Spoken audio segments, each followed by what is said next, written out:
ರಾಗಿ ಕೇಂದ್ರ ತೆರೆಯುವಂತೆ ಆಗ್ರಹಿಸಿ ರೈತರ ಪ್ರತಿಭಟನೆ, ರಸ್ತೆ ತಡೆ ನಡೆಸಿ ಆಕ್ರೋಶ. ಶೀಘ್ರದಲ್ಲೇ ರಾಗಿ ಕೇಂದ್ರ ತೆರೆಯುವಂತೆ ಆಗ್ರಹಿಸಿ ಕರ್ನಾಟಕ ರಾಜ್ಯ ರೈತ ಸಂಘದ ವತಿಯಿಂದ ಹುಣಸೂರಿನ ಉಪ ವಿಭಾಗಾಧಿಕಾರಿಗಳ ಕಚೇರಿ ಮುಂಭಾಗ ಪ್ರತಿಭಟನೆ ಹಮ್ಮಿಕೊಳ್ಳಲಾಗಿತ್ತು. ಮನವಿ ಸ್ವೀಕರಿಸಲು ಉಪ ವಿಭಾಗಾಧಿಕಾರಿಗಳು ಆಗಮಿಸದ ಹಿನ್ನೆಲೆಯಲ್ಲಿ ರೈತರು ರಸ್ತೆ ತಡೆ ಮಾಡಿ ಆಕ್ರೋಶ ವ್ಯಕ್ತಪಡಿಸಿದರು. ಸರ್ಕಾರದ ವತಿಯಿಂದ ಕೇಂದ್ರ ತೆರೆಯದ ಕಾರಣ ರಾಗಿ ದಳ್ಳಾಳಿಗಳ ಪಾಲಾಗ್ತಾ ಇದೆ. ವೈಜ್ಞಾನಿಕ ಬೆಲೆ ನಿಗದಿಪಡಿಸುವಲ್ಲೂ ಕೂಡ ಸರ್ಕಾರ ವಿಳಂಬ ನೀತಿ ಅನುಸರಿಸ್ತಾ ಇದೆ.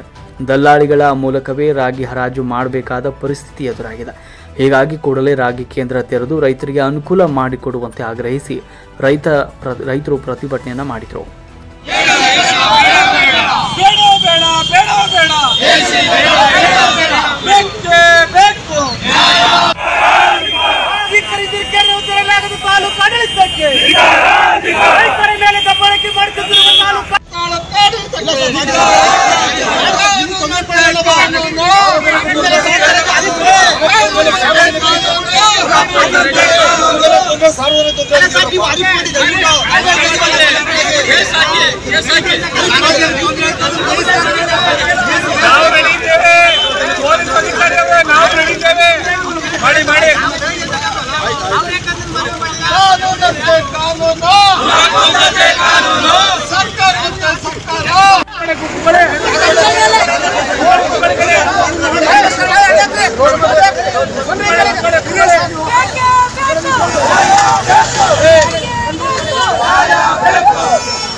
ಮಾತಾಡ್ಬೇಡ್ರಿ